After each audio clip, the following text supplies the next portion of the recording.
YouTube, a paz do pessoal que vai acompanhar pelo Instagram, amém. A paz do nosso Senhor Jesus Cristo, amém. Para o pessoal do Meet, o Francisco, a Maria, a Clair, a Silvana, o Daniel, amém. A paz do Senhor Jesus aí para quem vai acompanhar pelo áudio nos grupos de WhatsApp, amém, amém, amém. Glória a Deus. Gente, eu vou orar agora, então a gente vai lembrar em que momento da história a gente tá aqui, tá bom?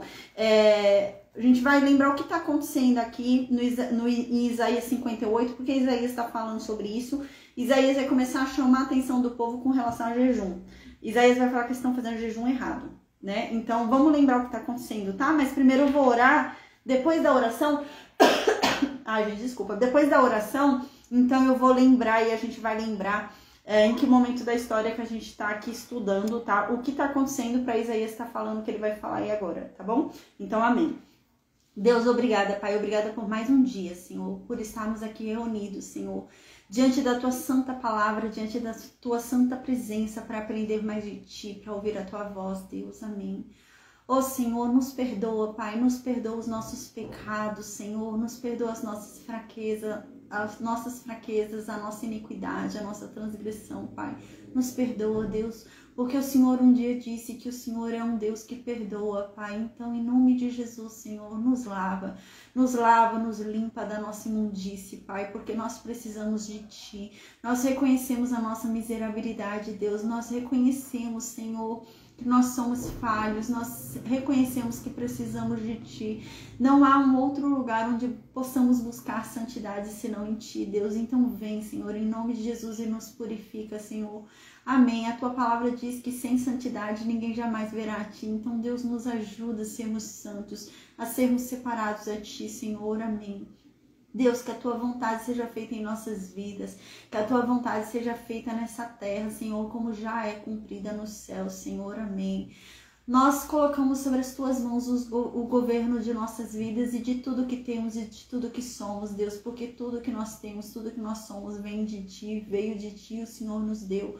Então, por isso, consagramos a Ti, Deus, as nossas vidas, a nossa casa, a nossa família, Senhor, amém. Então, Deus, em nome de Jesus, vem, toma posse daquilo tudo que é seu. Nós declaramos para todos ouvirem, para todos nessa terra, debaixo da terra, nos céus, para em todos os cantos se ouça.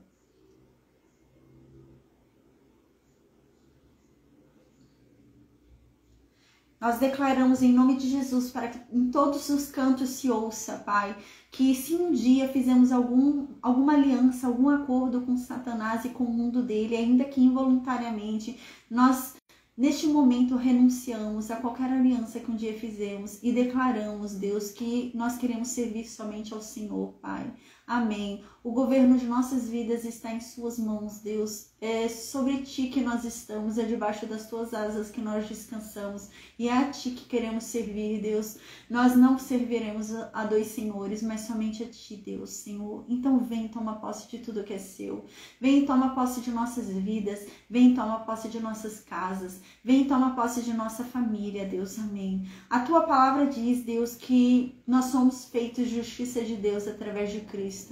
A Tua palavra diz que um justo santifica a sua casa, santifica o seu lar, e que todos aqueles que estiverem naquela casa serão abençoados por causa desse justo que lá está. Então, Deus, que essa palavra se cumpra em nome de Jesus, porque nós somos feitos justiças de Deus através de Cristo. E hoje nós somos justos diante de Ti por causa dele, Deus. Então abençoa, Pai, a nossa casa por causa de Cristo. Porque hoje, meu Deus, não somos mais nós quem vivemos, mas Cristo é quem vive em nós. Então abençoa o nosso lar, a nossa família, Deus, em nome de Jesus, Senhor, amém. Oh Deus, a Tua palavra diz que a oração ela é poderosa. A Tua palavra diz que a oração é capaz de curar enfermos e fazer com que pecados sejam perdoados. A oração de um justo, daquele, meu Deus, que está em Cristo. Então, Senhor, a Tua palavra diz que todas as vezes que Moisés intercedeu por aquele povo, o Senhor ouviu a intercessão de Moisés e esticou a sua paciência para com aquele povo e deu a eles uma nova chance. Se apresentou mais uma vez para eles, para que eles Te conhecessem e o coração deles fosse quebrantado. A Tua palavra diz que por causa da oração de Abraão, o Senhor se lembrou de Ló lá em Sodoma. Então, Deus, em nome de Jesus, nós clamamos a Ti. E nós pedimos, Deus, por causa de Cristo, por causa de quem nós somos através de Cristo, nós pedimos em nome de Jesus que o Senhor se compadeça de nós e que o Senhor dê mais uma chance para essa pessoa por quem há tanto tempo estamos orando, Deus. Essa pessoa que tem uma dura cerviz, essa pessoa que não se rendeu ainda a Ti, essa pessoa que é tão dura, tão má, mas o Senhor tudo pode, Deus. E Deus, que o Senhor ouça a nossa intercessão, para que por amor a nós, por amor a Cristo, por amor, meu Deus, a Ti mesmo, porque o Senhor um dia disse que estava tardando a voltar, porque tinha o desejo, tem o desejo de salvar o maior número de pessoas. Então, por causa disso, nós clamamos a Ti, em nome de Jesus, que o Senhor quebrante essa pessoa por quem há tanto tempo estamos orando, Deus. Que o Senhor venha agora, em nome de Jesus, e se apresente, Pai, para essa pessoa, para esse nosso parente, para esse nosso amigo, para esse nosso familiar. Que o Senhor, meu Deus, se apresente para ele, assim como o Senhor fez com aquele povo no deserto, concedendo a eles mais uma chance por causa da oração de Moisés. Deus, que em nome de Jesus o Senhor nos escute, Pai, e nos concedendo essa graça, porque não queremos ir sozinhos para a Tua eternidade, mas queremos levar os nossos conosco, queremos levar a nossa família conosco, Deus. Então nos ajuda, Senhor, porque nós nada convencemos, nós não somos convencedores da Tua palavra, Senhor, mas a Tua palavra, ela convence sozinha aquele que a ouve, Senhor. O Senhor Jesus um dia disse que só chegaria a Ele aquele que o Senhor permitisse que chegasse, Deus. Então, Senhor, em nome de Jesus, permita que essas pessoas cheguem a Ti, se cheguem a Cristo, Deus, quebranta o coração delas. Em nome de Jesus, faça com que elas Te conheçam, que elas se arrependam dos seus pecados e se voltem a Ti, que elas venham ouvir a Tua palavra, a Tua voz verdadeiramente, e que elas venham ser tocadas por essa palavra, que é mais afiada do que faca de 2 gumes e nos entra penetrando e nos traz à tona todos os nossos pecados e nos leva ao verdadeiro arrependimento, à verdadeira transformação e ao convencimento da Tua verdade. Só Tu convences, Deus, então convence, Deus. Em nome de Jesus, convence essas pessoas, Senhor, que estão tão duras diante de Ti, que estão tão incrédulas, Deus, convence, Senhor. Oh Deus, e nos dê sabedoria, Pai, porque a Tua palavra diz que todo aquele que clamar a Ti pedindo sabedoria, a receberá. Então, Deus, em nome de Jesus, nos conceda da Tua sabedoria, porque o Senhor é o detentor de todo saber. Então, Senhor, oh Deus, a Tua palavra diz, e nós cremos nisso, que não há livros, não há faculdades, não há escolas que ensinem a sabedoria que só vem de Ti, Deus. Ela é mais preciosa do que qualquer livro. Então, Deus, é essa sabedoria que nós clamamos a Ti e pedimos. Nos dê sabedoria, Pai, para compreender a Tua voz. Nos dê sabedoria para entender a Tua mensagem. Nos dê sabedoria, Pai, para aprender sobre a Tua palavra e sobre a Tua verdade. Nos dê sabedoria para praticá-la, Deus, em nome de Jesus. Nos dê sabedoria para sermos Cristo nessa terra, para sermos Cristo na vida dos outros. Nos dê sabedoria para sermos a Bíblia viva que as pessoas lerão. Nos dê sabedoria para ensinarmos, Deus, tudo isso que o Senhor tem nos ensinado, Pai, tudo aquilo que estamos aprendendo contigo. Nos dê sabedoria para passar adiante, Pai, amém. Oh Deus, que o Senhor, Pai, em nome de Jesus, estica a sua paciência para conosco, porque nós precisamos dela, Pai. Nós somos falhos, Senhor, nós temos a cabeça dura, nós erramos, Pai, nós fazemos o que não deveríamos fazer, Senhor. Então, nos perdoa, Pai, e estica para conosco a Tua paciência, Senhor. Fala conosco com benignidade, Senhor. Desvia de nós o Teu olhar de ira, Senhor, e fala conosco com compaixão, com paciência, com benignidade, Senhor, amém. Nos guia pelas Tuas águas tranquilas, Senhor. Fala aos nossos ouvidos com mansidão, como o Senhor havia prometido lá no livro de Oséias, Senhor. Oh Deus, a Tua palavra diz que o Senhor não rejeita um coração aflito, um coração quebrantado. O Senhor é aquele que ouve o clamor do Seu povo e atende às suas orações. E é nisso que nós cremos, Deus, amém. Oh Senhor, não importa o que esteja acontecendo em nossas vidas, não importa, meu Deus, a que ponto chegamos, não importa a circunstância que está diante de nós, mas nós cremos naquela palavra que diz que tudo cooperará para o nosso bem, porque nós confiamos em Ti, porque nós Te servimos, porque nós te obedecemos, Senhor, e nós te buscamos incansavelmente, Deus. Amém. Ó Senhor, nos ensina a obediência, Pai. Nos ensina, meu Deus, a termos um coração como o teu. Nos transforma, Deus, transforma as nossas mentes, os nossos corações, Senhor. Nos faça andar, meu Deus, em atitude que te agrade nessa terra, Senhor. Que venhamos a ser agradáveis ao teu paladar, Pai. Amém. Ó Senhor, nos conduza nessa jornada com paciência, nos guiando e iluminando o caminho.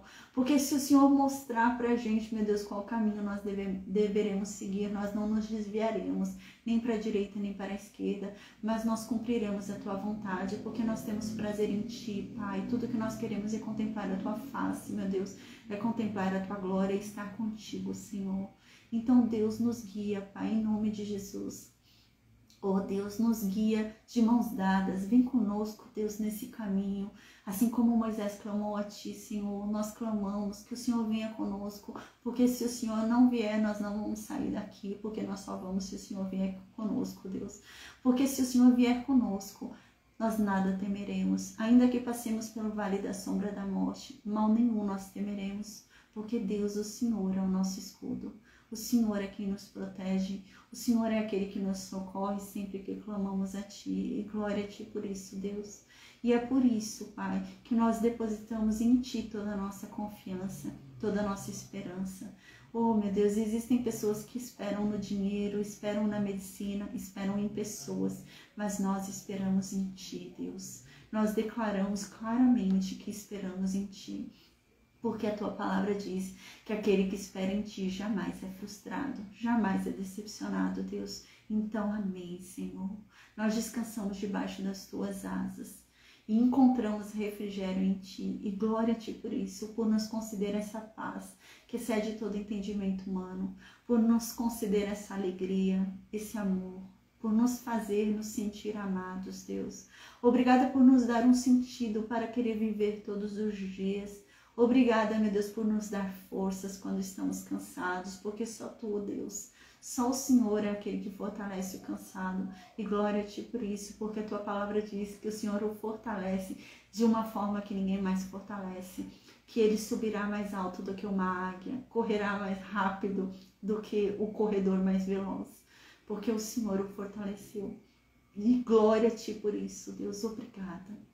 Senhor, Pai, que o seu brilho resplandeça em cada um de nós, que a sua glória se manifeste em cada um de nós, que sejamos assim como Moisés, e como Paulo diz, além de Moisés, porque a glória que resplandecia no rosto de Moisés era passageira, como Paulo diz, mas a glória que resplandecemos hoje, através do Espírito Santo, ela não é passageira, pelo contrário, ela aumenta cada vez mais. Então, que assim seja, Deus, em nome de Jesus. Que a sua glória, meu Deus, venha brilhar cada vez mais em nós, através de nós. E que todos possam ver o seu brilho através de nós, Deus. Amém. E por isso, nós declaramos e nós clamamos ao Espírito Santo para que Ele venha e nos transborde, não só nos encha, mas nos transborde. Porque nós queremos experimentar Deus por completo. Oh Senhor, derrama do Teu Santo Espírito sobre nós sem medidas, Pai, amém. Para que venhamos contemplá-lo, meu Deus, dentro de nós. Para que venhamos experimentar da Tua compaixão, do Teu perdão, da Tua misericórdia, da Tua benignidade, da Tua bondade. Que venhamos, meu Deus, a experimentar do Teu caráter, de quem Tu és. E venhamos a aprender com Teu Santo Espírito, Senhor, a sermos como Ti. Amém, Deus, amém, amém, amém. Entregamos as nossas vidas a Ti, para que o Senhor nos encha desse Santo Espírito que nos transforma e nos torna o que o Senhor nos chamou para ser, Deus. Glória a Deus por isso, amém. Que o Senhor nos livre de todo mal, Pai, amém. Que o Senhor continue nos dando a provisão de cada dia, que nada nos falte, que o Senhor supra todas as nossas necessidades, Deus. Amém. Glorificado seja o seu nome, Deus, para todos sempre. Nós ansiamos, Senhor Jesus, pela tua volta. E nós ansiamos pelo teu reino de paz e de justiça. Pelo dia em que as nossas cinzas na cabeça serão trocadas por uma linda coroa. pelo momento em que as nossas vestes de luto serão trocadas por uma veste de festa, pelo momento em que o nosso choro será trocado por um cântico de alegria. Nós ansiamos por esse dia, onde não haverá mais tristeza, não haverá mais dor, não haverá mais luto, não haverá mais gemido. Oh Deus, nós ansiamos por esse dia, pela tua volta. Mas, Senhor, como nós clamamos agora há pouco e pedimos, nos ajuda, porque nós não queremos contemplar a tua eternidade sozinhos, mas nós queremos levar conosco a nossa família. Então nos ajuda, Senhor, a converter os nossos, porque só tu convences, Deus. Mas o Senhor nos concede sabedoria para evangelizar, então nos dê essa sabedoria, Pai. Amém. Ó Senhor, se alguém aqui renasceu em Cristo e a casa está vazia, nós clamamos em o nome de Jesus para que o Espírito Santo venha sobre essa pessoa. Porque a tua palavra diz que basta clamar que o Espírito Santo lhe será dado.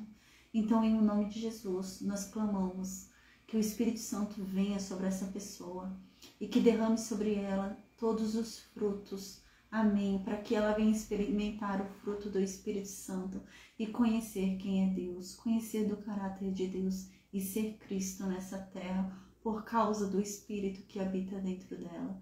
Amém, Deus. Obrigada, Senhor. Que o Senhor, meu Deus, venha falar conosco neste momento através da tua palavra. Que o Senhor se revele a cada um de nós de uma forma muito clara, de uma forma muito simples, de uma forma inconfundível, Deus. Oh, Pai, perdoa, Senhor. Perdoa porque muitas vezes o rejeitamos, muitas das vezes ficamos enfadados com a tua palavra, ficamos cansados de te ouvir e olhávamos o relógio querendo ir embora logo, querendo que o Senhor parasse de falar. Deus, nos perdoa, porque nós não sabíamos o que fazíamos, Senhor. Nós não sabíamos o quão maravilhosa é a tua palavra. Hoje nós entendemos, meu Deus, quando Davi dizia que a tua palavra é mais doce do que o mel, que não há um lugar melhor para ele estar do que senão diante da tua presença e ouvindo a tua voz, que ele ansiava por ouvir a sua voz todos os dias e a toda hora. Hoje nós compreendemos, meu Deus, aquele povo que escutava os apóstolos, aquele povo que ia ouvir Paulo. Paulo pregava por mais de 6 horas e aquele povo ansiava por ouvir cada coisa que Paulo tinha para falar sobre ti. Ansiosos, eles levavam comida, sentavam-se na janela para que não caíssem no sono e não perdessem nada do que Paulo falava. Oh Deus, que venhamos a ser assim, Senhor. Que não venhamos, meu Deus, a nos enfadar de te ouvir. Que não venhamos a nos cansar, Senhor, porque a tua palavra diz que a mesma disposição que temos para com o mundo, nós devemos ter para ti. A mesma disposição que nós tínhamos para virar na balada, a mesma disposição que nós tínhamos para maratonar uma série, nós temos que ter para ti. A tua palavra diz isso. Então nos ajuda, Deus, nos ajuda, Senhor, porque nós ainda estamos muito longe do que o Senhor quer para nós. Nós ainda estamos muito longe do que o Senhor nos chamou para ser, Pai. Mas nós te buscamos com um coração sincero e reconhecemos que sozinhos nós não conseguimos. Então nos ajuda, Deus. Em nome de Jesus, nos torna melhores, Senhor. Nos ajuda a te conhecermos mais. Nos ajuda a termos intimidade contigo, porque o Senhor nos chamou para ser filhos e para termos intimidade, meu Deus, de Pai contigo. Então nos ensina, Pai, nos ajuda a compreender quem Tu és e a mergulhar na Tua presença. Que venhamos a ser como Moisés, quanto mais ele te conhecia, mais ele queria se aprofundar em Ti. Aquele homem era insaciável. E que venhamos a ser como ele. Para aquele homem não bastava ele falar contigo através do véu.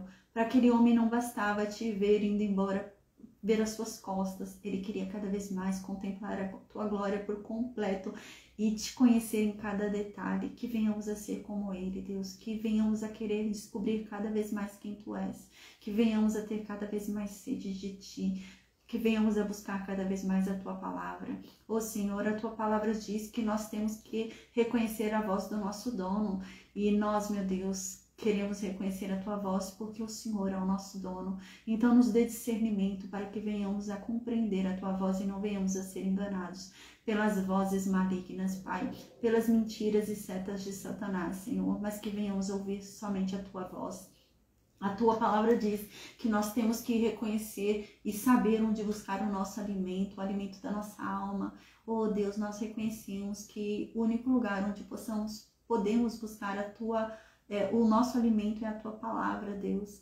Então nos ensina sobre ela, Pai, ou nos revela a tua palavra de uma forma clara, nos dê entendimento sobre a tua verdade, Senhor. Nos torna conhecedores dela, Senhor, para que ninguém venha nos enganar, para que não venham falsos mestres, falsas doutrinas, falsos profetas, falsos pastores, nos enganar com aquilo que o Senhor nunca disse, Pai. Então nos liberta, Pai, e nos ajuda a termos uma compreensão real de quem Tu és e da Tua verdade revelada. Amém. Amém, amém, amém. A paz, Adriano. Amém, glória a Deus. Amém, gente. Só um instantezinho que meu celular aqui desligou. Meu celular não, meu notebook. Amém. A paz do Senhor Jesus, Jaciara. Ai, que bom que você conseguiu entrar hoje de novo. Glória a Deus, viu? Amém. Então, gente, vamos falar agora sobre Isaías. Amém. Vamos falar agora sobre Isaías 58? O que acontece? A partir do capítulo 56, Isaías começa a falar com o povo que retornou do cativeiro. Lembra? Então, que momento da história a gente está? Vamos lembrar, tá? Porque agora a gente vai ter que fazer um esforço aí, um exercício de fé aí. Porque agora, historicamente, a gente está no reinado de Ezequias. Historicamente, a gente está ali 10 anos depois que o Reino Norte foi levado pela Síria. Então, na história, a gente está aqui no reinado de Ezequias. Depois que Ezequias vence a Síria ali, a Síria não toma Jerusalém.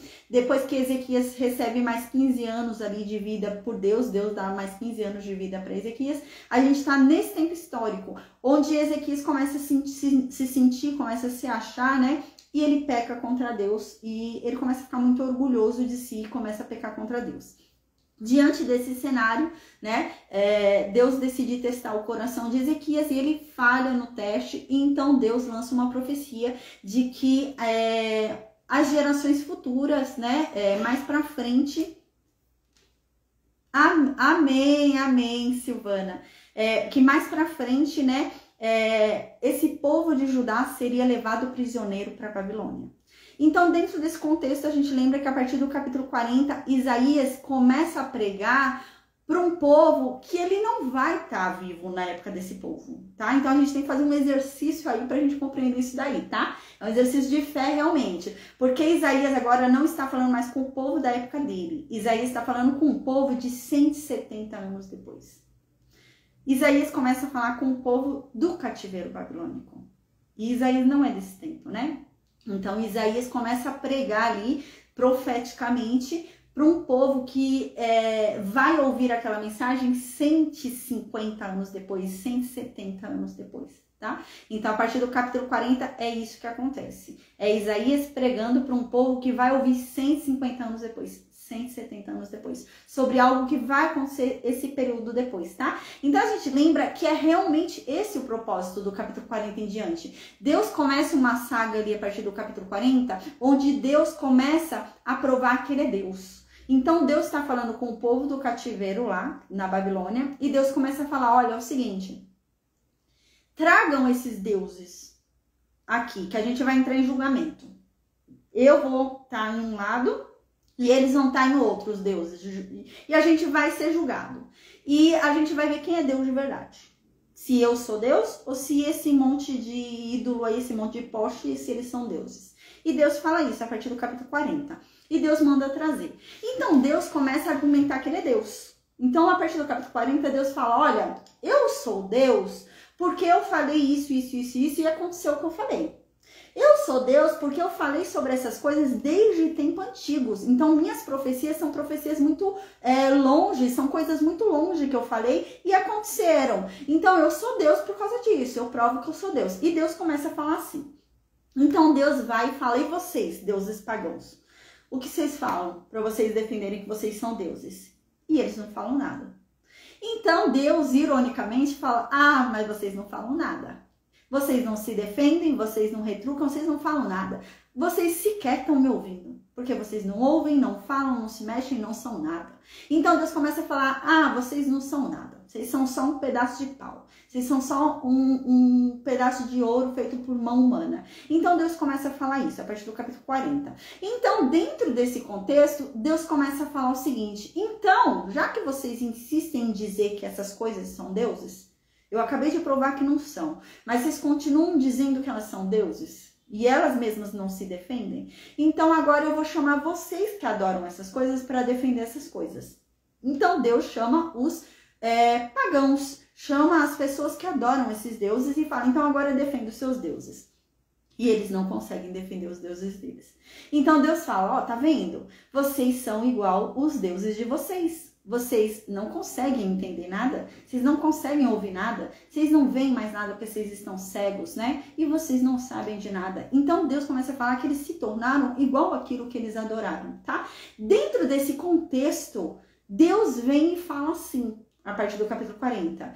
Não bastasse tudo o que eu já falei, provando que eu sou Deus? Esqueçam tudo que já passou. Agora eu falarei sobre coisas novas. Então Deus começa a falar isso. Não bastasse tudo que eu já falei para provar que eu sou Deus, agora não se lembrem mais das coisas passadas. Eis que eu vou trazer coisas novas e eu vou provar que eu sou Deus, através dessas coisas novas que eu vou dizer. E Deus começa a falar então sobre coisas novas. E Deus fala assim: ó, eu vou falar sobre coisas que eu nunca falei antes. Então vocês não vão poder falar que Deus já havia falado isso e tal. Não. E eu vou falar sobre coisas que hoje são impensáveis de acontecer, para que vocês vejam que eu sou Deus. Eu não tô falando porque é óbvio que isso vai acontecer. Eu não tô chutando que isso vai acontecer, porque é muito claro, porque tá se desenhando que isso vai acontecer. Não, eu vou falar de coisas que são impossíveis de acontecer, porque quando acontecerem, vocês vão ver que eu sou Deus. E Deus começa a falar isso. Então Deus, a gente lembra que Deus começa a falar, é o seguinte: vocês vão lá para Babilônia, vocês vão ser feitos prisioneiros lá na Babilônia, e vocês vão sofrer lá na Babilônia. E vocês vão começar a pedir socorro lá na Babilônia. E vão querer voltar para Jerusalém. Vão começar a lamentar na Babilônia. E vão querer voltar para Jerusalém. E então, eu vou libertar vocês. Eu vou tirar vocês da Babilônia. Gente, isso parecia impossível, como eu disse. Porque nessa época que Isaías estava falando isso, quem é que reinava? O Império Assírio. Não era a Babilônia. E Deus fala claramente sobre uma Babilônia que é governada por caldeus. E a Babilônia não era governada pelos caldeus. A Babilônia era governada nessa época pelos assírios. A Babilônia ela só vai vir a ser governada pelos caldeus com o pai de Nabucodonosor. Nabucodonosor era caldeu, né? Então o pai de Nabucodonosor, ele conquista a Babilônia e depois ele faz da Babilônia um império e começa a conquistar todas as outras nações. E ele era um caldeu, né? Então a Babilônia só vai se tornar dos caldeus com Nabucodonosor, gente, 100 e poucos anos depois, é muito tempo depois de Isaías. Mas Isaías começa a lançar essa profecia, por quê? Porque o sentido aqui é provar que Deus é Deus, esse é o sentido.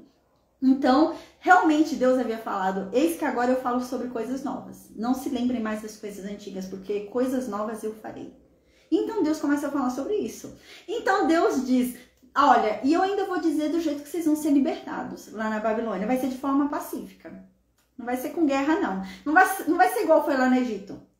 Não se lembrem do Egito, não. Vai ser diferente. Eu vou fazer diferente. E lá no Egito, vocês lembram, né? No Egito foi realmente, não foi pacífico. Foi uma guerra ali, né? Era Deus com os deuses egípcios. E depois, na hora de ir embora, eles ainda foram perseguidos. Mas Deus está falando: não, agora eu vou fazer de forma pacífica. E vocês não vão sair fugidos da Babilônia. Vocês vão sair dignamente. Vocês vão sair de cabeça erguida e tranquilamente. E, gente, é o que vai acontecer. Mas esse é o intuito realmente, de que quando aconteça tempos depois, isso seja para provar que Deus é Deus. Caramba, Deus 100 e poucos anos antes falou que isso aconteceria. Então ele é Deus, né? É nesse sentido que vem falando Isaías, realmente para provar, para lembrar aquele povo lá da Babilônia que os deuses da Babilônia não são deuses. e sim o Deus deles, né? É nesse sentido de resgatar a fé daquele povo que está lá dentro da Babilônia. Então, a gente lembra que Deus vem falando sobre o resgate desse povo que é de forma pacífica, que eu já falei para vocês, quando for acontecer realmente que o rei Ciro, o rei persa ali, for conquistar a Babilônia, gente, é de forma pacífica que ele conquista a Babilônia. Porque ele entra, não tem nem guerra. Belsazar tá lá fazendo a festança, tá bêbado, e ninguém, não tem defesa. Eles invadem a cidade tá totalmente entregue. É de forma pacífica que ele conquista a Babilônia, praticamente. E Deus diz isso. Então, não bastasse tudo isso, Deus falou, e tem mais, para provar que eu sou Deus, eu vou dar nome. Eu vou chamar a pessoa que eu vou falar o nome da pessoa que eu chamei para salvar vocês, resgatar vocês lá na Babilônia. O nome dele é Ciro. Gente, 170 e poucos anos antes, Deus fala. O nome dele é Ciro. O homem nem tinha nascido ainda, né? Nem se bobear, nem o pai dele tinha nascido ainda, né? 170 anos antes, nem o pai dele tinha nascido. Acho que estava no voo ainda. E Deus fala, o nome dele é Ciro. E ele vai ser um rei, porque eu vou levantar ele como rei. E ainda Deus diz assim, a partir do capítulo 40. E é para vocês verem que quando eu quero, eu uso até aquele que não é meu. Porque Ciro não era de Deus, né? Ciro é persa. E Deus começa a falar isso, para vocês verem. Eu uso até o que não é meu. E Deus, então, continua provando que ele é Deus, tá? Falando sobre coisas futuras para provar que ele é Deus. Então, Deus vem e diz, mas eu vou falar sobre coisas ainda mais futuras. Então Deus começa a falar, a gente lembra sobre Jesus, né, sobre o servo sofredor, a gente lembra, Deus começa a falar ali. Então Deus começa a falar até que ele virá e vai ser rejeitado pelo povo, mas enquanto o povo o rejeita e o povo o tem por baixa estima, né, ele cresce diante de Deus em obediência. Mas para o povo ele era tido como um coitado, né, como um filho de carpinteiro. E Isaías vem falando isso pra gente. Aí agora, a partir do capítulo 56, Isaías começa a falar sobre algo futuro que vai acontecer, que é o retorno desse povo em Jerusalém. Porque Isaías havia falado, é o seguinte, eu ainda, nesse trecho do capítulo 40 em diante, vem vindo essa sequência, né? Onde Deus para e fala de Jesus, fala que há uma nova Jerusalém, que não é aqui, que é em outro lugar, né? Que ela vai ser levantada com pedras preciosas, né? E vem vindo naquele contexto de Apocalipse mesmo, das ruas de ouro, né? Que a gente já falou. Então, ele para nesse meio tempo para falar sobre isso, que não é só isso que ele tem para o povo dele, mas é um resgate muito maior, que esse servo vai vir, vai pagar pelo pecado dos outros e vai morrer inocente, né? Deus começa a falar tudo isso no livro de Isaías agora, nesses últimos capítulos. Então, Deus fala, olha, é o seguinte, eu vou dar ordem para vocês voltarem e reconstruírem Jerusalém. Eu vou dar ordem para vocês voltarem e reconstruírem um templo em Jerusalém. Então, a partir do capítulo 56, Isaías começa a pregar para o povo que voltou para Jerusalém. Então, já passou o cativeiro, esse povo volta para Jerusalém. Tem a segunda remessa depois do povo que vai voltar para Jerusalém, que é depois ali do livro de Esther, né? Um povo volta antes ali com Zorobabel, mas a maioria não quer voltar, fica ali pela Pérsia mesmo, porque a economia lá tá boa. Porque, gente, quem é que vai querer voltar para Jerusalém? Jerusalém em ruínas. Jerusalém sem casa, construída sem nada. Você tem que começar do zero, tem que começar do pó, né? Aí o povo não quer voltar, a economia tá destruída em Jerusalém. Jerusalém é só pó. Então o povo quer ficar na Pérsia. Então, é que acontece o livro de Esther, né? Que o povo é perseguido, os judeus são perseguidos. E então, depois dessa perseguição, eles voltam. Aí eles decidem voltar. Falam, não, vamos embora. Aqui não tá certo, não. Vamos voltar pra nossa terrinha, porque tentaram matar a gente aqui. Então, eles voltam. Aí, nisso que eles voltam, né? Dentro desse contexto em que tem a primeira volta e a segunda volta, é que a partir do capítulo 56, Isaías começa a pregar para esse povo que voltou, tá? Então a gente tem que fazer esse esforço para entender isso, gente, porque historicamente a gente ainda não tá na Babilônia. Historicamente a gente ainda não tá no retorno do cativeiro pós-Babilônia. Mas Isaías está profetizando para 100 e poucos anos depois. E é esse o intuito de Deus. É de provar que ele é Deus. Então, para provar que ele é Deus, ele está falando sobre coisas futuras. Para que quando aconteça, eles entendam que Deus é Deus, porque Deus já havia falado que essas coisas iam acontecer. tá? Então é nesse intuito realmente. A gente tem que fazer esse esforço pra gente entender, senão a gente se confunde aí na história e acha que a gente já tá no cativeiro babilônico. Não estamos. Isaías está pregando pro povo que vai estar lá 170 anos depois, tá bom? Então agora, qual que é o contexto em que Isaías está pregando? Pro povo que vai voltar para Jerusalém, tá? Mas Isaías, a gente lembra, tá vivendo 170 e poucos anos antes disso acontecer. E ele tá pregando para esse povo 170 e poucos anos depois dele, tá? Mas esse é o intuito de Deus, de provar que ele é Deus falando sobre coisas futuras. Para que quando aconteçam, todo mundo fala, caramba, é Deus mesmo, para ter falado com tantos detalhes sobre essas coisas assim, tá? Então é esse o intuito. Então agora, compreendendo isso, lembrando isso, que a gente está nesse período histórico, vamos falar um pouquinho para a gente entender que chamada de atenção é essa que Isaías dá no capítulo 58 para o povo de Israel. Esse povo fica 70 anos lá cativo na Babilônia. Esses 70 anos que esse povo fica cativo lá na Babilônia, muita gente nasceu na Babilônia. Muita gente que vai voltar para Jerusalém, 70 anos depois, nasceu na Babilônia. Nasceu, cresceu, a vida inteira foi na Babilônia. Então, quando o povo volta para Jerusalém, eles voltam cheios de manias da Babilônia.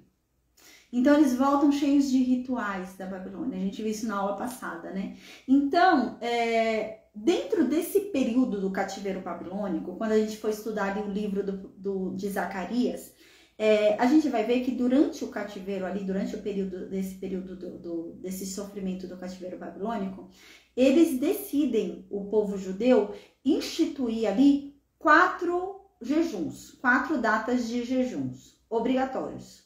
E esses jejuns que Zacarias fala, são jejuns para que eles se lembrem do sofrimento que eles passaram lá na Babilônia. Para que eles se lembrem que o templo foi destruído. Para que eles se lembrem que Jerusalém foi destruída por causa dos pecados deles. Então eles venham a se humilhar, eles venham a se arrepender e eles venham a buscar a Deus. Então, isso é muito importante para a gente compreender a mensagem do capítulo 58 de Isaías, tá? Então, a gente tem que ter em mente que vai surgir lá no livro de Zacarias esse jejum obrigatório, esses 4 jejuns obrigatórios aí, tá? Eu até anotei aqui o capítulo de Zacarias que fala sobre esses jejuns. É no capítulo 8, mas, gente, a gente ainda tá longe dessa história. A gente tá ainda aí 100 anos aí pro cativeiro babilônico, né? Mas Isaías é um profeta aí messiânico e um profeta também, né, que tá falando sobre coisas longínquas, né? Então, dentro desse contexto aí, tá?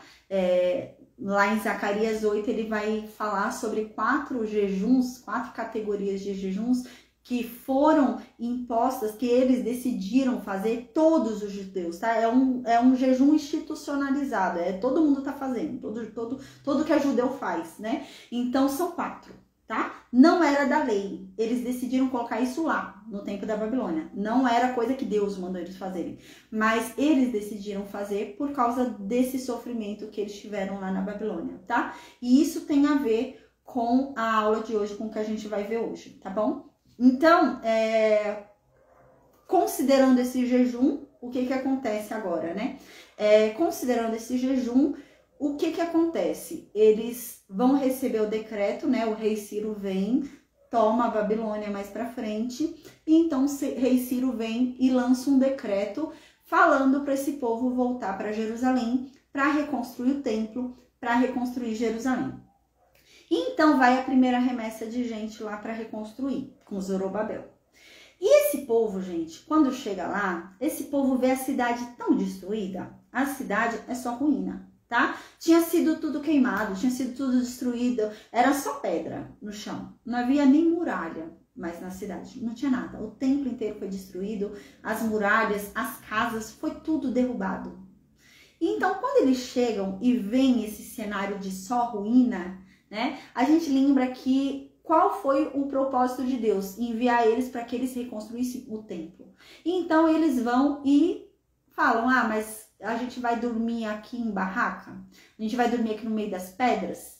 E em vez deles focarem em primeiro arrumar o templo, eles começam a arrumar suas casas. Então, quando eles voltam lá para Jerusalém, cada um começa a arrumar suas casas, começa a arrumar suas coisas. E o templo nada de ser arrumado. Então começa, a gente vai ver mais pra frente, né? Que começam ali os profetas chamando a atenção desse povo aí, porque eles tinham que, vem Ageu, né, falando tudo, que eles tinham que reerguer o templo, né? E eles ficam naquele desânimo de reerguer o templo, tá? Dentro desse contexto, o que que acontece? A economia de Jerusalém não estava boa. Por quê? Porque, gente, a terra era só pedra, não havia mais plantio, você ia ter que tratar a terra, né, para começar a plantar de novo tudo. Não tinha economia. A economia estava destruída lá em Jerusalém. Então não tinha economia lá em Jerusalém, tá? Tinha que começar do zero o local, tá? Dentro desse contexto, as pessoas que foram para Jerusalém tiveram que, depois o restante, né? Eles foram, né, e meio à força ali eles começam a fazer o templo, porque Ageu começa a chamar a atenção desse povo. Eles ficam desanimados quando veem que não conseguem construir um templo igual de Salomão, porque a economia faliu, não tem economia para fazer um templo igual de Salomão, faz um templozinho bem pequenininho, e eles olham e falam, não parece nada com o templo anterior. E então, né, nesse contexto é que falam, não, mas esse templo, ele é mais importante do que o outro. Porque Jesus passaria por esse templo, né? Então esse templo é mais importante, não é aquele não. Esse daqui. Apesar dele ser simplesinho assim, ó, murchinho, esse é mais importante, né? Então dentro desse contexto, o povo, gente, tá vindo de uma cidade onde tudo era ostentação. A Babilônia era ostentação. A Babilônia ostentava suas riquezas. A Babilônia ostentava, né, o seu ouro, as paredes, né? Era tudo ostentação. As roupas, riqueza, era tudo ostentação ali. E esse povo sai agora, né, do contexto da Babilônia, do contexto da Pérsia, eles saem tudo e voltam para Jerusalém. E encontram uma Jerusalém falida, né, não tem, a economia não está funcionando bem, e eles encontram ali um templo que eles conseguem reconstruir, que não é um templo tão grandioso quanto era antes. Né? Então, dentro desse contexto, eles começam a se preocupar com a economia, eles começam a se preocupar com o status deles, que eles tinham, o status social que eles tinham que ter. Então, o que eles começam a fazer, gente? A gente lembra que os sábados, eles não podiam trabalhar. A gente falou isso na aula retrasada, na aula passada. Os sábados, eles não podiam trabalhar. A gente falou na aula 56, no capítulo 56. No sábado eles não podiam trabalhar. No sábado eles não podiam comprar, não podiam vender, né? A gente lembra que eles não podiam plantar, não podiam colher, não podiam regar, não podiam podar, não podiam acender fogo, não podiam apagar fogo, eles não podiam fazer nada, né? Não podiam ir lá e descascar para tirar o trigo ali, para tirar o grão, não podiam fazer nada disso. Né? Os sábados eles deviam descansar. No sábado eles não podiam fazer nada, eles não podiam fazer nada que fosse relacionado a preocupações deles, né? Eles não deviam fazer nada, eles deviam só descansar e se voltar a Deus, se lembrar das coisas que Deus fez, né? E sentir prazer no descanso de Deus, que Deus estava proporcionando para eles. Mas o que acontece com esse povo agora que voltou para Jerusalém? Eles não conseguem descansar mais no sábado. Aqueles que não trabalham no sábado, eles ficam no sábado ansiosos para o sábado acabar logo. Eles ficam, caramba, esse sábado não vai embora logo, eu tenho que vender. Nossa, olha, era um dia que eu podia estar vendendo e não estou vendendo. Nossa, eu estou perdendo dinheiro. E eles ficam assim. Então, um sábado que deveria ser de paz, um sábado que deveria ter trazido paz para esse povo, começa a trazer ansiedade. Começa a trazer, né, preocupação. E deixa de ser o sábado que Deus havia mandado que eles tivessem, que era o sábado de descanso em Deus, você encontrar paz em Deus, você não se preocupar com o dinheiro que você está perdendo naquele dia, porque Deus te dará dinheiro. Era esse o intuito, você descansar e confiar em Deus plenamente, né? E a gente lembra que no capítulo 56 a gente falou sobre isso. O sábado apontava para Cristo, né? O próprio Paulo diz isso no livro de Colossenses, né?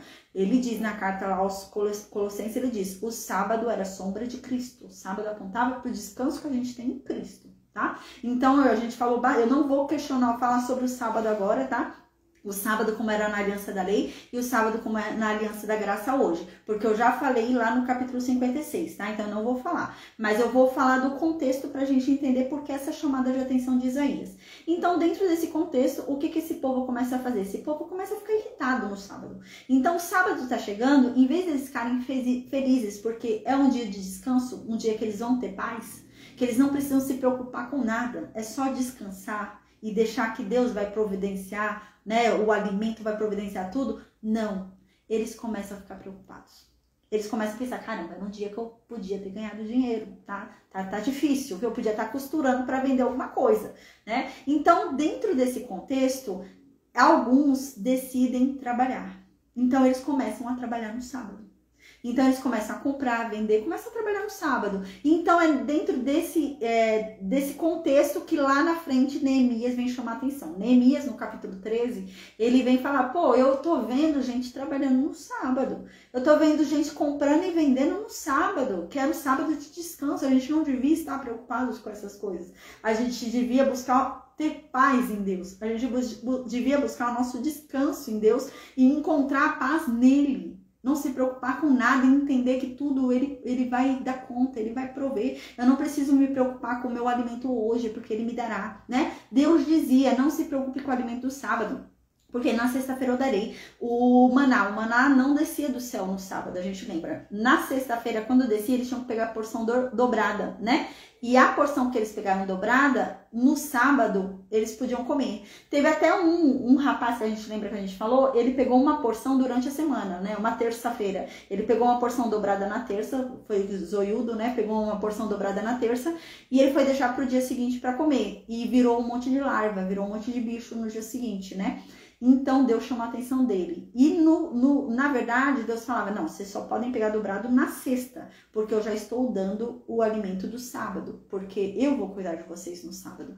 E era esse o intuito do sábado, deles deixarem Deus cuidar deles, né? Não se preocupar com o dinheiro, não se preocupar com nada, descansar em Deus e esperar nele e confiar. Ter paz, né? A paz verdadeira, né, que excede todo entendimento humano, nesse sentido. Encontrar essa paz. O sábado era para isso, tá? Então, agora que a gente entendeu o contexto, eu vou começar a leitura, tá? Diz assim no versículo 1: grita a plenos pulmões, não te contenhas, levanta a tua voz como uma trombeta e faze ver ao meu povo a sua transgressão, a casa de Jacó o seu pecado. Então, aqui, né, Deus está falando com o profeta. Não é na época de Isaías, a gente lembra, é com o povo que vai voltar lá na época da Babilônia. Então Deus está falando para o profeta vir e reunir o povo e gritar em alta voz para o povo que o povo está pecando. Deus não está feliz com esse povo, não. E Deus fala claramente, fala sobre os pecados da casa de Jacó. Eu quero que você fale sobre os pecados do meu povo. Então no versículo 2 diz assim, e no entanto, eles me buscam todos os dias. Eles mostram interesse em conhecer os meus caminhos, como se fossem uma nação que pratica a justiça, que não abandona o direito estabelecido pelo seu Deus. Eles ficam me pedindo leis justas e mostram até interesse em estar junto comigo. Deus é muito irônico aqui. Deus está falando assim, reúne eles, grita em alta voz, né, plenos pulmões, e fala sobre o pecado do meu povo. Fala sobre o pecado da casa de Jacó, desse povo. A verdade é que eles estão me buscando, eles ficam me buscando todos os dias. Eles até têm vontade de me conhecer melhor. Eles têm. Até parece que eles são uma nação justa. Deus está sendo muito irônico. Até parece, olhando assim, até parece que eles são justos. Mas não são, não.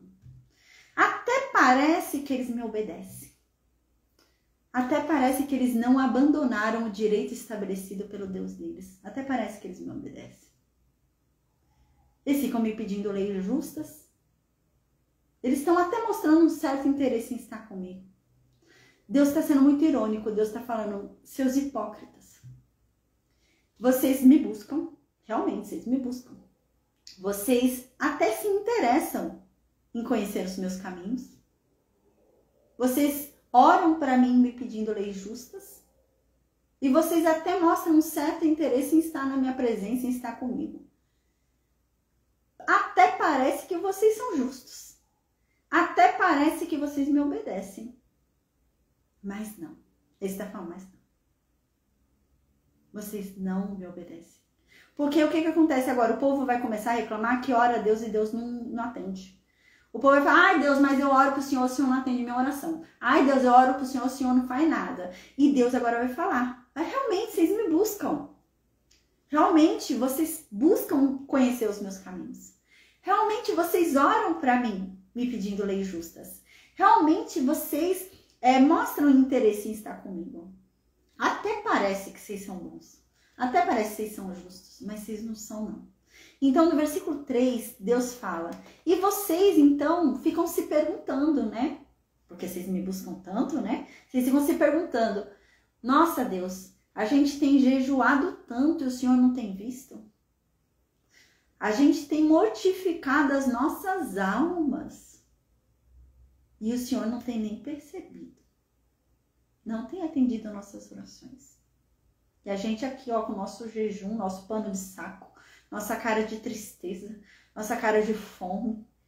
A gente aqui, ó, colocando areia, cinzas na cabeça. E o Senhor nem tá ligando pra gente. E aqui Deus responde. A razão está de eu não ver o jejum de vocês e não ligar para o jejum de vocês. A razão está em que no mesmo dia que vocês fazem jejum, vocês ficam correndo atrás dos negócios de vocês. E vocês ficam explorando os outros. Vocês são os hipócritas, né? Isso Deus está falando. Vocês estão fazendo jejum para mim, me pedindo coisas. Mas enquanto vocês jejuam para mim, vocês correm atrás das suas coisas. Enquanto vocês fazem jejum para mim, vocês fazem maldade para os outros. E vocês querem que eu atenda vocês? A palavra jejum no hebraico, jejum significa abstinência de alimento. É só isso. Jejum na Bíblia, jejum no hebraico significa parar de comer. É isso. Né? Na Bíblia é isso. Não é jejum de outra coisa, igual jejum sexual. Não, não é. Na Bíblia não. Jejum é de comida. Na Bíblia é isso. Jejum é comida, só comida. E bebida. Né? Jejum é só isso. Só comida e bebida. Ela tem a ver com isso na Bíblia. Né? Às vezes a gente dá nome de jejum hoje, né? Fazer jejum de TV. Fazer jejum de celular, né? Não é jejum no termo bíblico, porque jejum no termo bíblico é só de comida. É só você se abster de comida e bebida. Mas lá no Novo Testamento, Paulo fala que é legítimo a gente se afastar, fazer uma separação, um tempo de consagração a Deus, se abstendo das coisas que nos afastam dele. Mas não é jejum. Então, eu vou fazer abstinência sexual, que Paulo até fala sobre isso também, abstinência sexual. Então, sim, é legítimo você fazer uma abstinência sexual para aquele tempo você se consagrar a Deus, né? Você se separar, né? Ser separado, né? Se separar, ser santo é isso, né? Ser separado. Então você busca se consagrar, se santificar a Deus. Então você se separa. Então é legítimo você se consagrar, se separando das outras coisas, né? Tirando tudo aquilo que te afasta de Deus para buscar mais tempo com Deus. É legítimo. Mas o jejum é só de alimento. Não existe jejum de outra coisa. É alimento e bebida, jejum. Então aqui eles começaram a fazer jejum, né? A gente lembra que o jejum aqui agora, depois do cativeiro babilônico, eles tinham jejuns obrigatórios, lembra? Eles colocaram 4 jejuns ali durante o cativeiro babilônico. E esses 4 jejuns que eles colocaram, continua tendo, tá? Então, quando tem esse jejum, é todo mundo, gente. Não é um jejum que eu tô fazendo e meu vizinho não faz. Não, é todo mundo, tá? E é nesse sentido que Isaías começa a chamar a atenção agora, e a gente vai ver mais pra frente, outros profetas pós-cativeiro babilônico vão chamar a atenção com relação a isso também. Porque eles começam a fazer agora de uma forma automática. Como agora é obrigatório, todo mundo tem que fazer, eles começam a fazer como um ritual. Eles já não veem mais o significado do jejum. Eles não conseguem mais entender o porquê do jejum. Então eles fazem como ritual. Eu não tô comendo, mas eu tô maltratando minha mãe. Eu não tô comendo, mas eu tô negando comida para alguém que passa aqui na minha rua e eu tenho comida para dar. Eu que não tô comendo, mas eu tenho comida para dar. Mas eu nego comida. E eles começam a ficar desse jeito. Só um ritual. É só um ritual que eles estão fazendo. Então eles estão agora todos jejuando. Então, o jejum deles, quando eles faziam, a gente vai ver até mais pra frente que Jesus fala sobre isso, chama a atenção deles com relação a isso. Quando eles faziam jejum, eles faziam jejum com a questão de mostrar que eles estão sofrendo. Então, o jejum, eles tinham que mostrar pro vizinho, mostrar pro povo, né, o sofrimento deles. Eu tô me humilhando a Deus, né? Então, não era... no coração, na verdade, às vezes nem tava se humilhando pra Deus, mas fisicamente, né, a aparência estava. E era muito comum isso, né? Então, eles ficavam ali mostrando o sofrimento, que tá passando fome. Aí saíam sujos para mostrar pro outro, né? Cheio de pó, cheio de não sei o quê, numa cabeça baixa, numa tristeza, né? Pra mostrar para os outros, né? Ou como é santo, né? Fazendo jejum, que santo.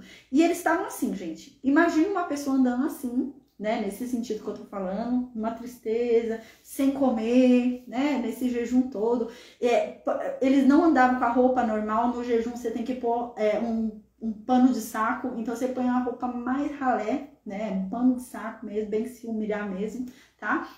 E saía assim, desse jeito, nas ruas, com aquela cara de fome, aquela cara de tristeza, né, cabelo desgranhado, tá? Eles saíam assim, no jejum deles. Então, imagina a pessoa assim, no jejum, jejuando a Deus, querendo que Deus socorra ela, que devolva a economia do país, que faça tudo dar certo.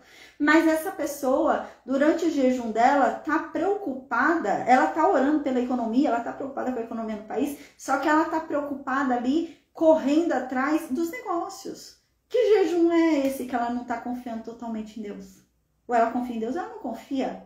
Parece bastante com Davi, né? Lembra Davi? Davi, quando o filho dele com Batseba lá, né, que Deus leva o primeiro, né, por causa do pecado dos dois ali, o filho dele fica bem doente, nasce, fica bem doente, e Davi faz jejum, ele não come, é esse jejum, não come nem bebe, só que ele fica trancado no quarto, ele não sai na rua para se aparecer, ele realmente fez jejum de ficar só com Deus, ele não estava no meio de ninguém se aparecendo, ele se isolou para Deus, e ele ficava só de cabeça assim baixa, só se implorando para Deus, e não queria ver ninguém, ele se trancou num quarto. Davi fez certo. Então Davi ficava ali e ele não foi ver o bebê, ele ficou o tempo inteiro, que o menino teve doente, em jejum, ali, cabeça baixa, num quarto isolado, com um trapo de roupa, e ele não comia nada, mas ele não estava se aparecendo para ninguém.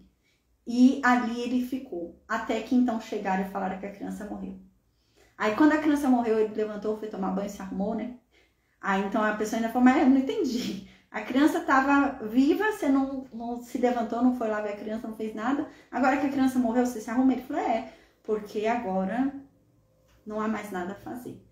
Porque onde ela está, ela não vai voltar. Mas um dia eu irei ter com ela.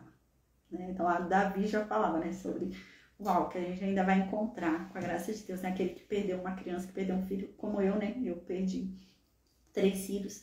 Então, eu ainda vou encontrar os meus filhos na salvação. Amém. Em nome de Jesus. Amém. Eu creio. E é como se Davi, durante o período em que ele está ali jejuando, orando a Deus, ele levantasse e fosse lá no quarto fazer um chazinho pro bebê.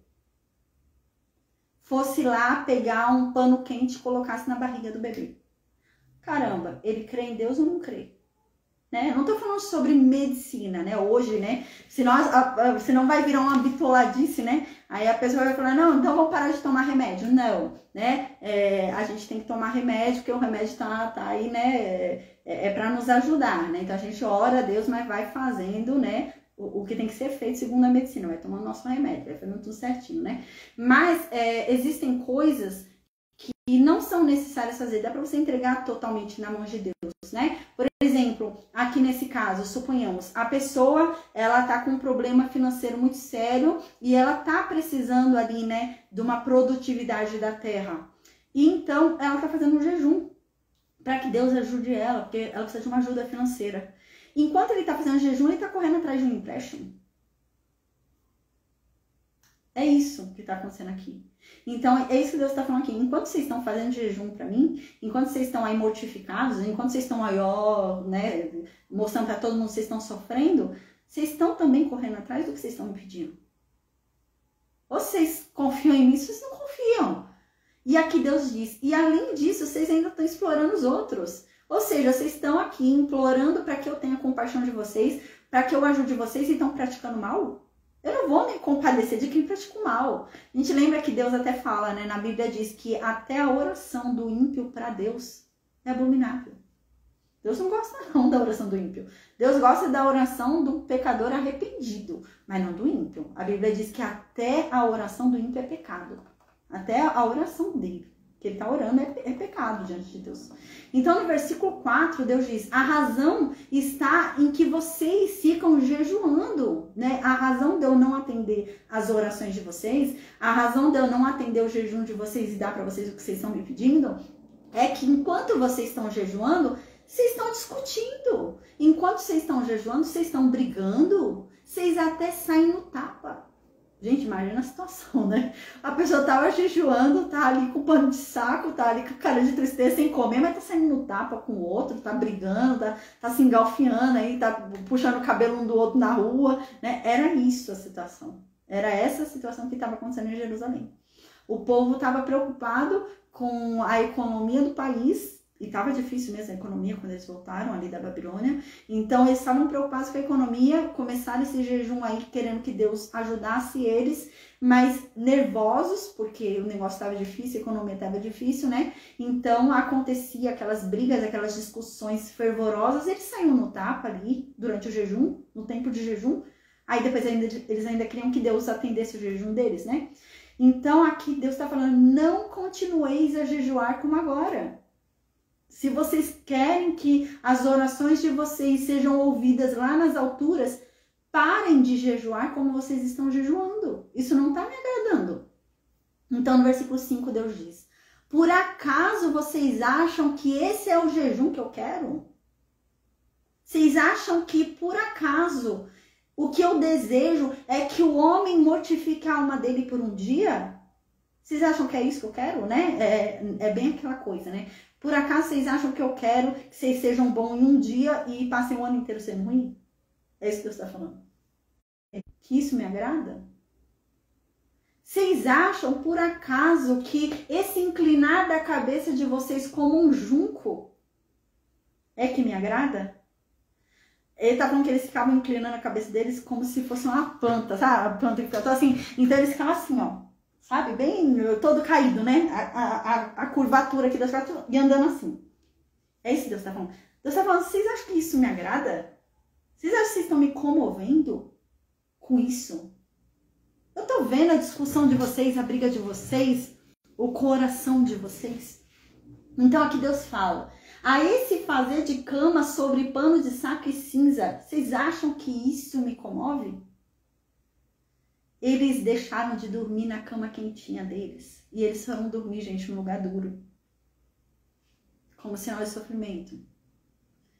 E Deus está falando, vocês acham que isso é o que me agrada? Acaso é isso que vocês chamam de jejum? É isso que vocês chamam de dia agradável a Deus? Isso não é agradável para mim, não. É como se fosse uma postura teatral que eles tivessem ali, né? Mas o coração deles totalmente... Teatralmente estava ótimo, né? O negócio. Mas a verdade é que saíam no tapa, discutindo, brigando, eram ruins um pro outro. Então aqui, ó, no versículo 6, Deus diz, por acaso não consiste nisto o jejum que escolhi? Por acaso o jejum que eu quero não é esse? E agora Deus começa a falar como é o jejum que ele quer. Ele fala, o jejum que me agrada é vocês romperem os grilhões da iniquidade. Uau! Parece muito com aquele termo que a Bíblia diz, né? O que eu quero não é sacrifício, é obediência. Samuel diz isso, né? Ali para Saul, né? Por acaso Deus se agrada mais de sacrifício do que de obediência? O que eu quero é obediência. Eu não quero sacrifício. E é nesse sentido que está sendo falado aqui. O que eu quero é obediência, não é sacrifício. Então Deus fala assim, o que eu quero, o jejum que vai me agradar, é vocês romperem com o pecado. É vocês romperem com a maldade. É vocês romperem com a iniquidade. Parem de praticar o mal. Já vai me agradar. Vocês querem me agradar? É isso que Deus está falando. Vocês querem me agradar? Parem de praticar o mal. Soltem as ataduras do jugo. Parem de tornar a vida do outro mais pesada. Para de aumentar o jugo do outro. Para de piorar a vida do outro. Para de atazanar a vida do outro. Isso vai me agradar. Então aqui Deus diz, e pôr em liberdade os oprimidos. Em vez de ficar oprimindo as pessoas, coloque em liberdade aqueles que estão sendo oprimidos. Mas não, vocês estão lá e estão oprimindo ainda mais o povo.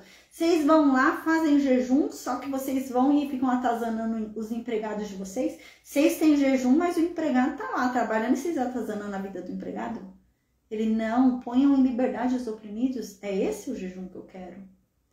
E despedaçar todo jugo. Então no versículo 7, nem peso, nem fardo, né? Então no versículo 7, não consiste por acaso o jejum que eu tanto quero, por acaso não é vocês repartirem o pão com aquele que tem fome? É isso que eu quero de vocês. Não é pano de saco. Não é cara triste. Não é vocês dormirem no chão duro. Não é vocês ficarem, né, nessa dó, nesse jejum de martírio de vocês. Não. O que eu quero é que vocês repartam o pão com quem tem fome. Eu quero que vocês recolham para a casa de vocês aquele que está desabrigado. Eu quero que vocês deem roupas para aqueles que estão andando nus. E eu quero que vocês não se escondam daquele que é carne de vocês. Gente, o nível era tão sério, tão sério. Quando Deus está falando aqui para eles não se esconderem da carne deles, significa parente. O negócio era tão sério que eles se escondiam de parente para não ajudar parente. Então, a pessoa a mãe chegou e ele sabia que a mãe dele estava passando uma necessidade, ele se escondia para não ajudar a mãe. Era esse nível que estava. As pessoas estavam assim, e jejuando, né? E a pessoa vai, a mãe chegava pedindo alguma coisa, né? E fora do jejum também, porque Deus falou, não é um dia que eu quero que vocês sejam assim todo o tempo. Não quero um dia de bondade e o restante do ano de ruindade, não. Eu quero que quando sua mãe vai te buscar, você ajude, não se esconda para não ajudar. Eu quero que quando seu familiar, quando alguém vai te pedir ajuda, se ajude. Se você pode ajudar, ajude, não se esconda. E eles se escondiam dos parentes deles para não ajudar. Então aqui Deus diz no versículo 8, se vocês fizerem isso, aí sim tudo vai mudar para vocês. Se vocês fizerem isso, aí sim a luz vai vir como uma aurora para vocês e vocês vão sair dessas trevas que vocês se encontram. As feridas de vocês vão ser curadas tão rapidamente se vocês fizerem isso. A justiça vai brilhar na vida de vocês de uma forma que vocês vão ver. Vai começar a acontecer e dar tudo certo. E Deus vai proteger vocês. Então, aí sim, se vocês fizerem isso tudo, aí sim, vocês podem orar a Deus. E Deus vai responder vocês. Vocês podem pedir socorro para Ele. E Ele com certeza vai dizer, eu tô aqui, conta comigo. Mas vocês vão ter que afastar do meio de vocês todo jugo, todo gesto ameaçador e toda a linguagem iníqua de vocês. Vocês vão ter que mudar a postura de vocês. Vocês vão ter que parar de dificultar a vida dos outros, colocando fardo na vida dos outros. Vocês vão ter que parar de ficar ameaçando as pessoas, usando o gesto ameaçador, né? Tava todo mundo desesperado aqui por causa da condição financeira, né? Imagina. E vocês vão ter que parar com essa linguagem iníqua de vocês, parar com essa língua maldosa de vocês, essa perversão na boca de vocês. Vocês vão ter que parar com isso. Se vocês, no versículo 10 diz, se vocês abrirem a alma de vocês para aquele que tem fome e ajudarem ele, se vocês saciarem aquele que está oprimido, tirando eles da opressão, então eu digo, que a luz vai brilhar para vocês e vocês vão sair das trevas. A escuridão para vocês vai ser como o clarão do meio-dia. Tudo vai dar certo. Versículo 11. Deus será o teu guia continuamente e te assegurará a fartura, mesmo em terra árida. Uau! Esse povo está clamando a Deus, lembra? Esse povo está clamando a Deus, está fazendo jejum e eles estão numa terra, gente, que tá osso aqui para produzir. Essa terra ficou 70 anos debaixo de ruína. Imagina isso para você plantar. Demora um tempo para essa terra começar a produzir, né? Então, imagina esse povo, o desespero desse povo, né? Eles começam a tirar as pedras dos escombros ali e tudo e começam a tentar plantar naquela terra. Mas a terra, gente, ficou 70 anos parada, né? Ali com aquelas pedras, queimou ali as coisas, tudo. Então, demora um tempo a produzir. E dentro desse cenário, parecia realmente uma terra seca, né? Dentro desse cenário que estava ali, né? Então, aqui no versículo 11, Deus diz, olha, se vocês fizerem isso, eu vou guiar vocês. E eu garanto para vocês fartura. Eu garanto para vocês a fartura. Se vocês fizerem isso, a paz, Raquel, eu garanto para vocês a fartura.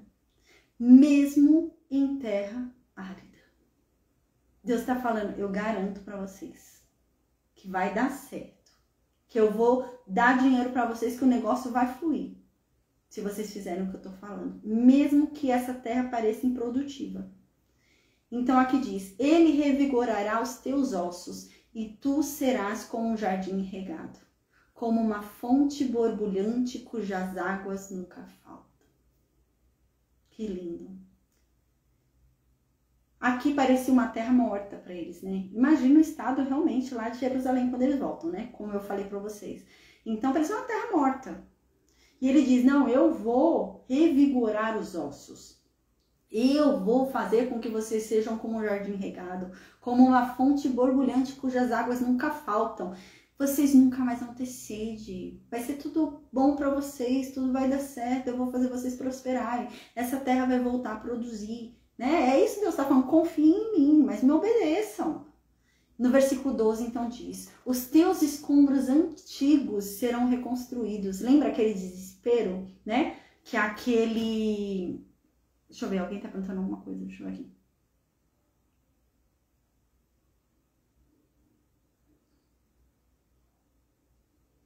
Isso, é o capítulo 58. A gente está no versículo 12 do capítulo 58 do livro de Isaías.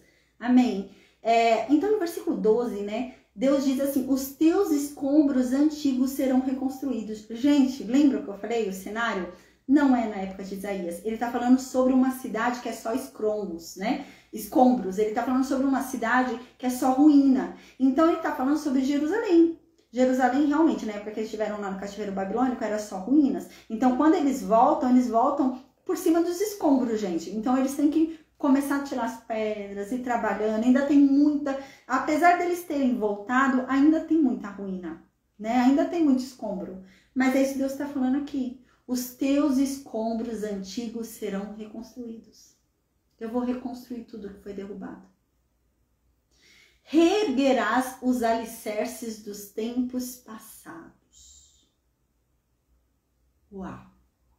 Deus está falando, eu erguerei vocês como era antes. As muralhas, o templo, tudo, vai ser tudo como era antes. A gente vai ver que quando eles voltam para Jerusalém, eles ficam meio desanimados.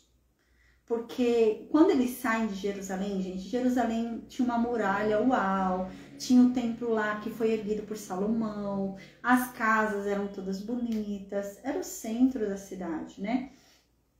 A gente lembra que Ezequias ganhou muita riqueza, né, muita fama. Então, assim, eles eram uma cidade muito majestosa, muito bonita. Então, quando Nabucodonosor vem, ele destrói tudo. Ele queima tudo e quebra tudo. Tudo. A muralha, o templo, as casas, tudo vira ruína. A cidade inteira, Jerusalém inteira, é só ruínas. E quando eles voltam, é um negócio que demora, não é um negócio assim rápido. Era só ruína, a terra inteira era só ruína. Então o negócio demora para eles irem. E o povo fica meio desanimado. A gente vai ver Ageu falando sobre isso, os profetas vêm vindo falando sobre isso. O povo fica meio desanimado, né? Aí alguns começam a ficar meio corruptos, querendo dinheiro rápido. Alguns começam a não cumprir mais a lei, né? Porque, no sábado eu vou trabalhar para ganhar mais dinheiro. Então eles começam assim, sabe? E dentro desse contexto é que Deus está falando aqui, confiem em mim. Confiem em mim, me obedeçam. Obedeçam os meus sábados que eu mandei vocês descansarem. Quando for jejuar, em vez de jejuar, vocês querem me agradar? Vocês querem que eu ouça a oração de vocês? Não precisa jejuar. Não precisa parar de comer, parar de beber, não precisa pôr o pano de saco, não precisa deitar no chão. Ajuda o irmão, dá comida ao faminto, liberta o oprimido, para de brigar, ajuda o teu parente para de se esconder dele. É isso que Deus começa a falar, né? Então, no versículo 12, Deus diz, os teus escombros antigos serão reconstruídos. Então, tudo aquilo que era ruína antiga vai ser reconstruída. Eu vou reconstruir essa cidade. Se vocês confiarem em mim, reerguerei os alicerces dos tempos passados e serás chamado reparador de brechas, restaurador de estradas para que se possa habitar. E vocês vão se tornar de novo um lugar desejável de morar. Confie em mim. Só assim Jerusalém vai ser restaurada. Só eu vou restaurar Jerusalém. Então, no versículo 13, começa a falar sobre o sábado. Lembra que eu havia falado? Lá no livro de Neemias, você vai ver essa reclamação também. Quando eles voltam muito preocupados com a economia. Então, eles não queriam mais cumprir o Shabá. Eles queriam trabalhar. E no sábado, eles começam a trabalhar. E aqueles que não trabalham no sábado, estão lá no sábado, só que, meu Deus, que demora. Esse sábado não passa logo. Eu preciso vender. Eu preciso comprar. E eles ficam assim. Dentro desse contexto agora é que Isaías fala, prevendo lá na frente, né? Porque isso não está acontecendo no tempo de Isaías, como eu disse. Isso acontece lá para 170 e poucos anos depois de Isaías. Tá? Mas é aquilo que eu falei. O intuito do livro de Isaías, desses últimos capítulos, é esse realmente. De provar que Deus é Deus falando sobre coisas futuras. Então, no versículo 13 vem. Se vocês se abstiverem de violar o sábado, como vocês estão fazendo, se vocês pararem de violar o mandamento que eu dei, que é o sábado, se vocês deixarem de cuidar do negócio de vocês no dia do sábado, se vocês pararem com isso, vocês vão ter prazer no sábado.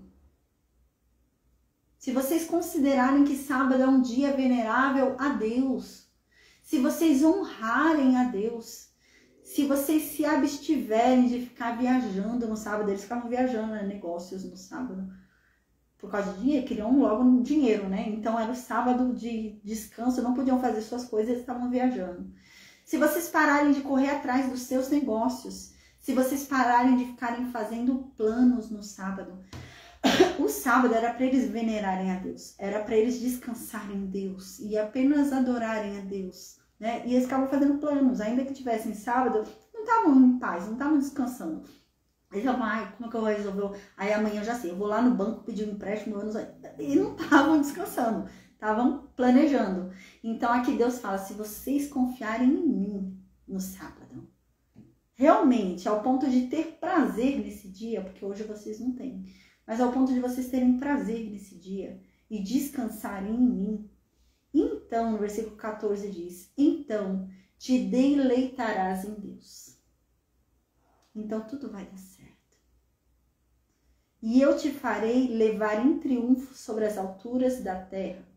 Nutrir-te-ei com a herança de Jacó, teu pai, porque a boca de Deus o falou.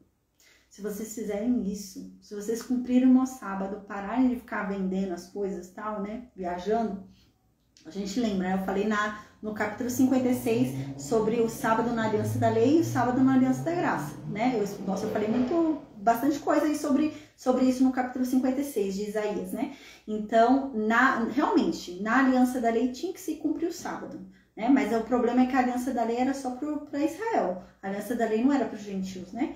Eu até falei sobre o eunuco no capítulo 56 tudo, né? Então, no capítulo 56 fala sobre isso. E realmente eles tinham que cumprir o sábado. Porque o sábado vigora até que comece a vigorar a aliança da graça. Então, até que Cristo venha, né? E ele faça uma nova aliança, que é a aliança da graça, que é superior à aliança da lei. Então, sim, até que essa aliança venha, eles têm que cumprir o sábado. Então, quando Jesus está andando lá com os apóstolos, que ele vai e pega o trigo que a gente falou no capítulo 56, eles tinham que cumprir o sábado. Eles tinham que cumprir o sábado, porque ainda não havia selado a aliança da graça, que a aliança é selada pelo sangue, né? Então, o sangue ainda não havia sido derramado, então ele ainda tinha que cumprir. Só que ele já havia falado, eu sou o dono do sábado, eu sou o senhor do sábado, eu sou mais importante que o sábado. Eu sou o dono do sábado, eu sou o que manda no sábado. O sábado não foi criado, o homem não foi criado por causa do sábado, mas o sábado é que foi criado por causa do homem, né? E Jesus começa a falar isso, né? Então ele já estava prevendo realmente o que Paulo diz, né? Que o sábado era a sombra dele. Ele é o dono do sábado, ele é o próprio descanso, ele é o próprio sábado, né? É nesse sentido que Jesus fala, eu sou o dono do sábado. Eu sou o próprio sábado, eu é que sei o que eu faço no sábado, o sábado é meu, né? Nesse sentido que Jesus fala ali. E a gente falou sobre isso no capítulo 56, tá? Então, quando esse povo volta lá para Jerusalém, eles estão debaixo da aliança da lei. Então, eles tinham que cumprir, porque é um dos mandamentos, eles tinham, é uma das partes da lei, a gente lembra, a lei é mais de 600 ordens, né? Não só os 10 mandamentos, mas era uma das partes da lei, era o sábado. Eles tinham que cumprir, né? Então, realmente, e essa aliança da lei do sábado perdurou até que viesse a aliança da graça, né? A aliança com Cristo, a aliança superior, que é a aliança da graça. Então, eles tinham que cumprir, eles tinham que fazer realmente. Então, aqui, Deus está falando que eles tinham que fazer e não estão fazendo. Eles já foram embora para a Babilônia porque eles não cumpriram a lei, porque não obedeceram a Deus e agora continuam sem obedecer. Né? Tem muito esse problema, né? Tem muito, a gente vai observar isso. A gente termina o Antigo Testamento com esse problema, com o povo, né, sem obedecer a Deus. A gente termina o Antigo Testamento ali, né, tem um intervalo de 400 anos ali, mas nesse período aí a gente termina o Antigo Testamento com o povo desobedecendo a Deus. O povo não está cumprindo ainda a lei de Deus. Então a gente passa aquele período do Império Grego, que o Império Grego vem, né? Depois vem alguns impérios pequenininhos ali, e então vem o Império Romano. E a gente vê ali já os fariseus, tudo, né? Tá? Mas é dentro desse contexto, eles não conseguem obedecer a lei. E é realmente isso, é isso que diz o Novo Testamento, que não houve ninguém que conseguiu cumprir a lei inteira, a não ser Cristo, como a gente falou na aula 56, né? No capítulo 56. Ninguém conseguiu cumprir a lei senão Cristo. E realmente é isso, ninguém conseguiu, eles não conseguiram, porque lá, quando termina o Antigo Testamento, a gente termina com eles sem cumprir, sem conseguir cumprir a lei, sem obedecer, eles não conseguiam obedecer, né? Mas é o que também o Novo Testamento diz, a lei não trazia consciência do pecado, a lei mostrava, mas você teve arrependimento, consciência daquilo que você fez de errado? Não, é só um papel falando que eu fiz alguma coisa errada, né? Mas aquilo despertou em mim algo? Não, só o Espírito Santo traz isso, né? Então só a nova aliança que faria isso. Mas amém, amém, gente, espero que vocês tenham gostado da aula, amém? Então amanhã a gente vai falar sobre Isaías 59, tá? Amém, Isaías 59 aí também é muito interessante e continua vindo aí nesse sentido do pecado do povo de Israel. Isaías 59 continua falando sobre esse povo que voltou lá e volta sem obedecer à lei, né? Eles passaram por tudo que passaram, mas continuam ainda pecando. Então, no capítulo 59 continua falando sobre isso, tá? Então, o capítulo 59 continua falando sobre esse povo que voltou lá para Jerusalém depois do cativeiro, mas continuam desagradando a Deus, descumprindo, né, a lei ali, pecando, tá bom? Então, amém. A gente já tá chegando aí no final do livro de Isaías, que é o capítulo 56, né? Glória a Deus, amém. O livro de Isaías é longo, hein?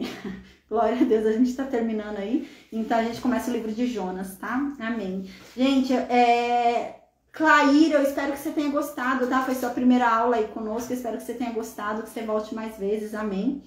E eu vou perguntar no Meet se alguém tem alguma dúvida. Francisco, Maria, Jaciara, Raquel, Tiago, Silvana, Daniel, Clair, Tiago também tá junto com a Silvana, né? Vocês têm alguma dúvida? Nenhuma dúvida, Bruninha. Amém, Francisco. Deus te abençoe, viu? Bom descanso.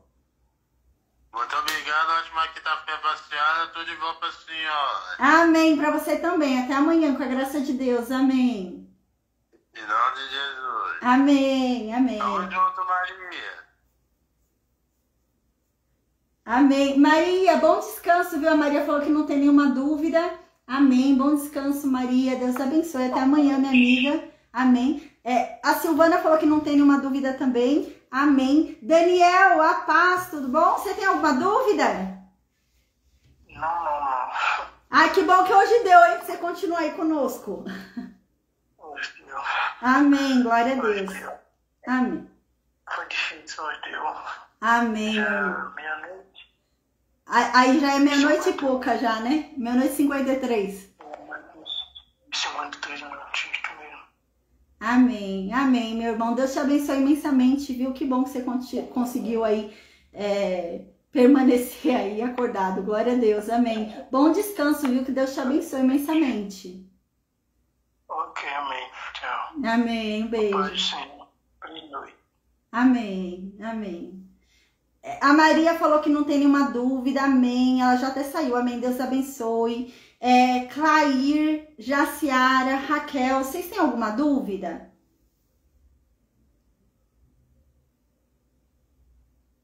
Clair, eu espero que você tenha gostado, viu? Seja muito bem-vinda, que você volte mais vezes. Amém. Amanhã a gente tem aula de novo, amém.